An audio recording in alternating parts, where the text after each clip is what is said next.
자, 보세요. 그 여호와의 괴가 블레셋과의 싸움에서 블레셋에게 뺏겼습니다. 그리고 블레셋에게 빼앗겼던 여호와의 괴, 그 언약궤, 법궤, 이것이 어디에 보관되어 있었냐면 다곤의 신전에 있었다가 다곤의 신전에 있던 그 신상이라고 하는 다곤의 신상이 두 손목이 끊겨가고 몸뚱아리가 떨어져 나가고 뭐 이러한 정말 이 끔찍한 일들을 그들이 보다 보니까 이거 분명히 뭔가가 있구나 해서 마치 이게 폭탄 돌리기 했지 않습니까?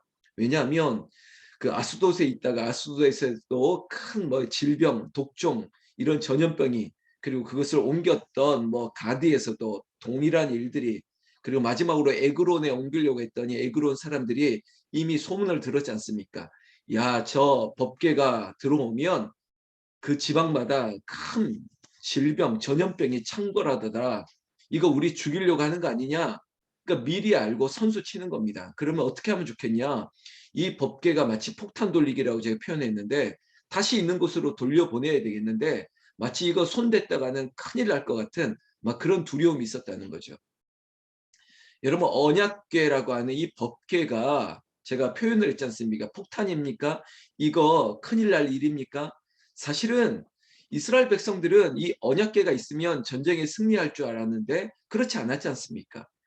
블레셋에게 두 번의 싸움에서 패배하고 빼앗겼던 이 언약궤, 이 법궤, 여호와의 전, 그리고 항상 그곳에 있어야 되고 하나님의 임재가 있는 곳에는 늘 승리가 있을 것이라고 생각했던, 이걸 마치 부적이나 이걸 하나의 그들의 수단, 도구 이 정도로 삼았던 그들의 생각을 철저하게 무너뜨렸다는 것입니다.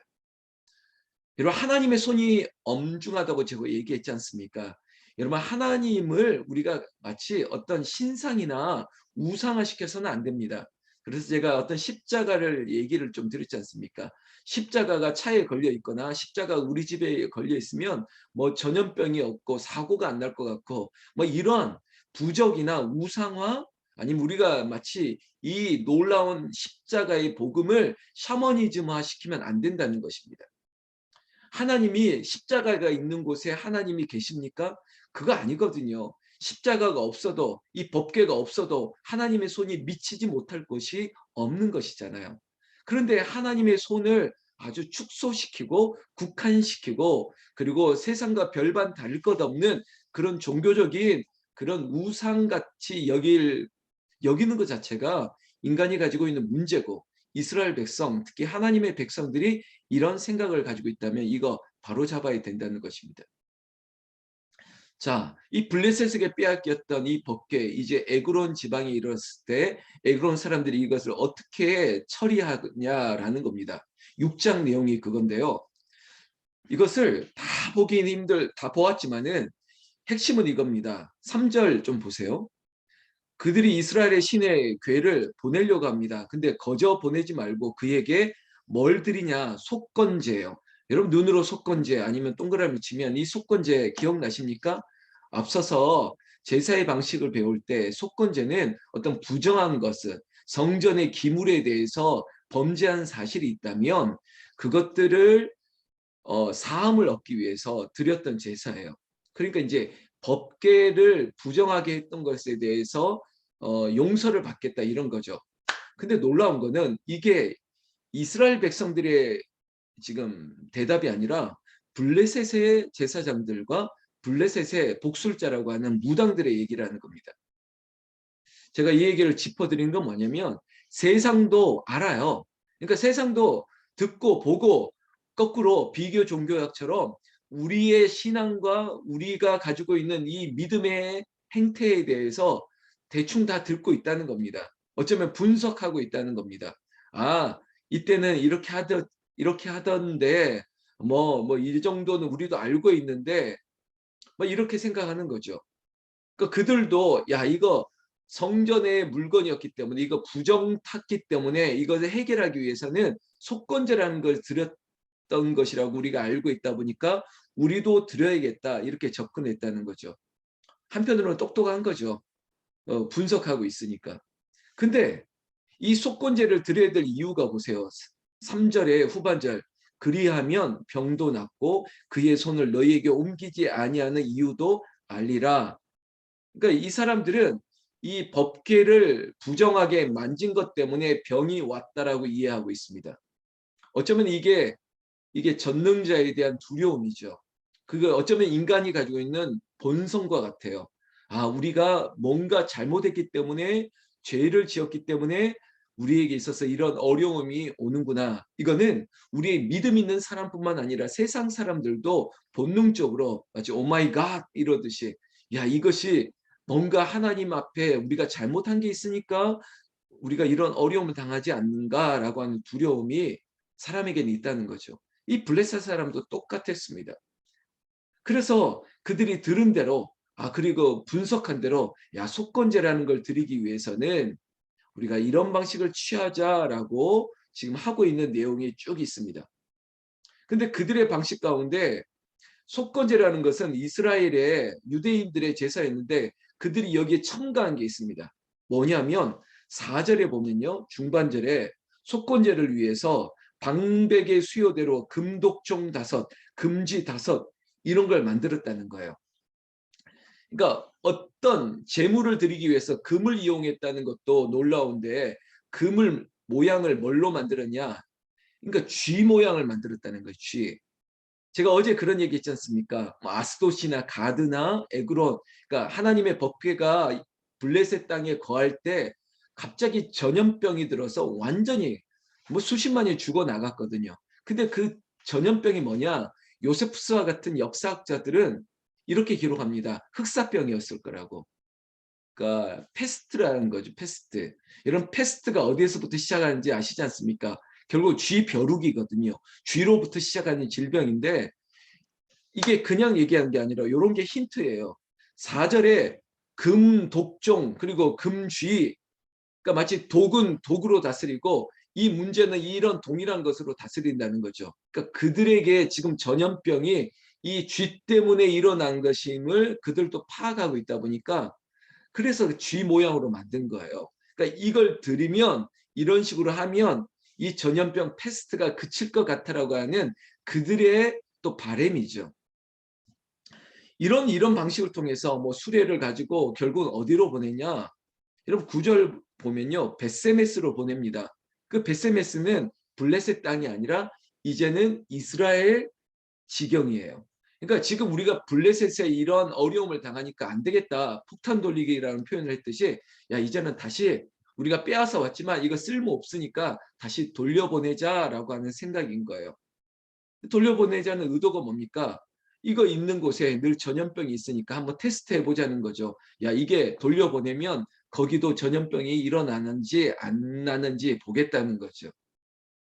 그래서 이 사람들이 뭐 금지를 몇 개 하고 뭐 이렇게 구별해 가지고 지금 벳세메스로 보내는 내용이 6장의 후반절까지 쭉 있습니다. 17절. 블레셋 사람이 여호와께 속건 제물을 드린 그 금독종은 이러하니 이러면서 그들이 블레셋에 있는 동안 7달을 머물렀지 않습니까? 그 7달 머무는 동안 있었던 가장 큰 전염병이 있었던 대표적인 도시들을 툭툭툭 얘기하면서 이것들이 이제는 사해질 것을 바라는 마음으로 그들이 뭐 제사도 드리고 마지막으로는 돌려보낸 거예요. 19절 보세요. 그런데 놀라운 일이 일어났습니다.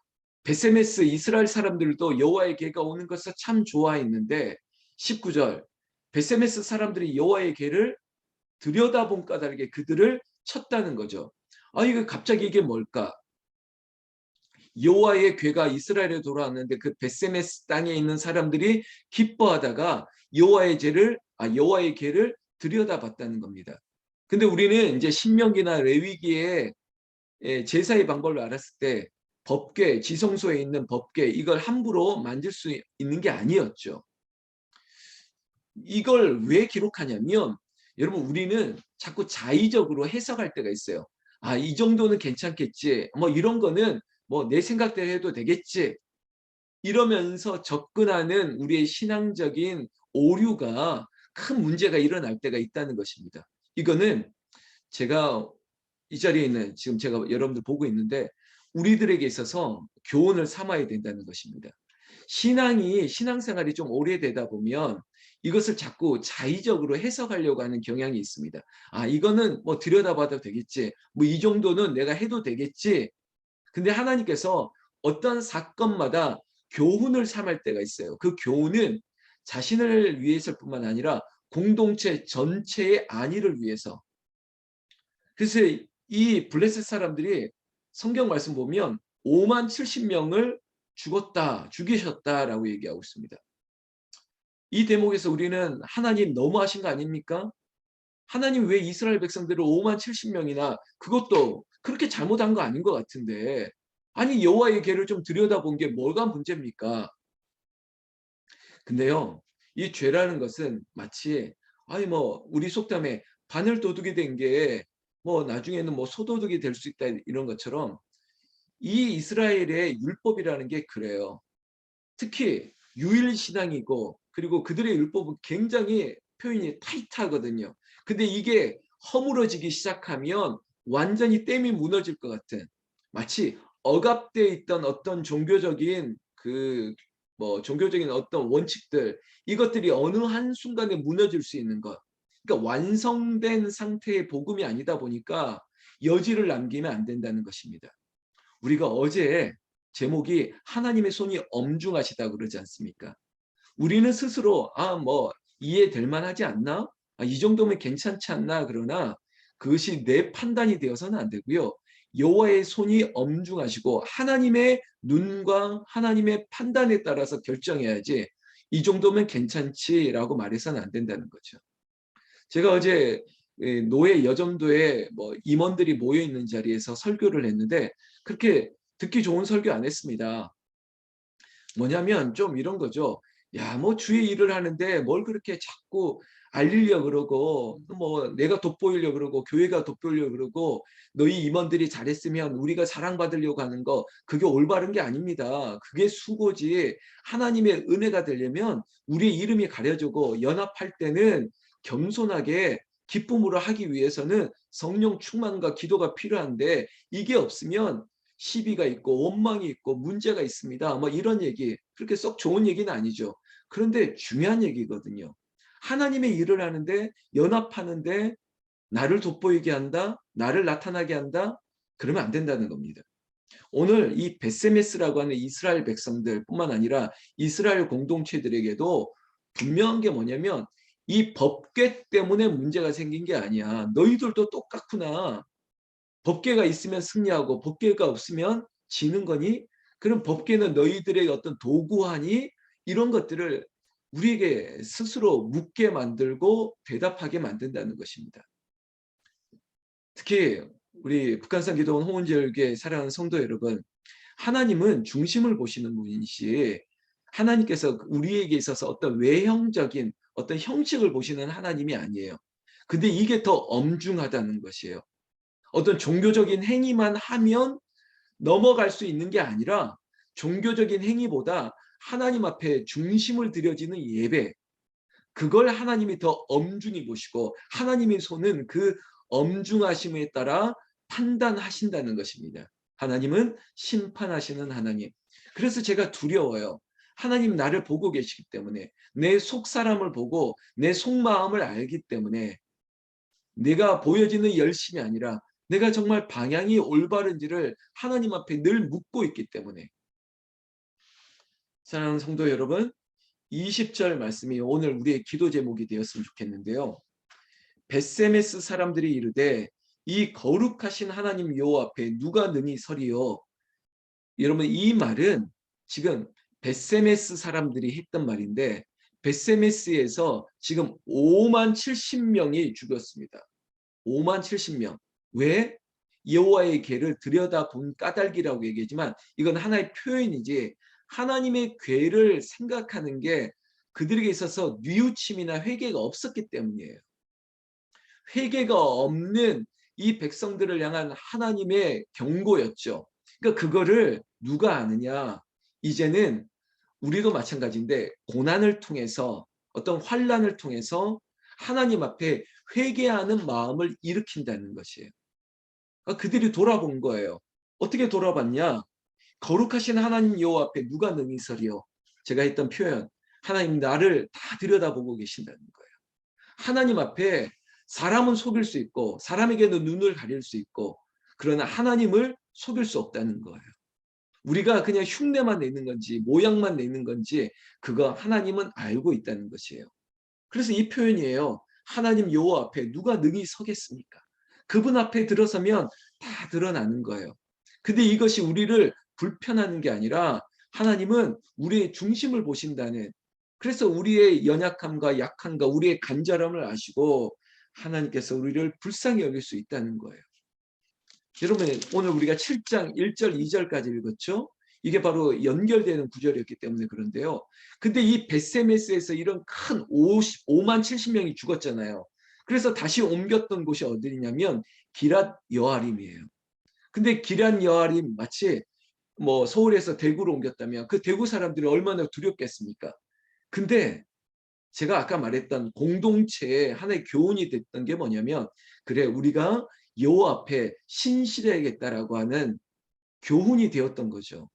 기럇 여아림 사람들 거기에 특히 제사장 아비나답의 집에 이 궤를 거룩하게 구별했습니다. 벌써부터 예배 진심이 달라지는 거죠. 그것을 지키게 하였더니 2절 보십시오. 이 여호와의 궤가 기럇 여아림에 들어간 날부터는 몇 년입니까? 20년 동안 이스라엘 온 족속의 여호와를 사모하니라. 여러분 7달 동안 정말 패스트가 창궐했던 블레셋뿐만 아니라 잠깐 옮겨놨던 벳세메스에서도 5만 70명, 그런 일이 일어난 이유가 뭘까?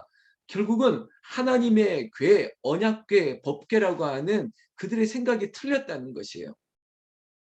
이 궤가 문제가 아니라 하나님 앞에 신실하게 온전하게 섬기고 예배하는 하나님의 백성으로 거룩하게 구별되어 있느냐, 이 중심을 하나님이 보시는데 7장의 얘기는 이러이러한 일들을 통해서 마치 산교훈이 된 거예요.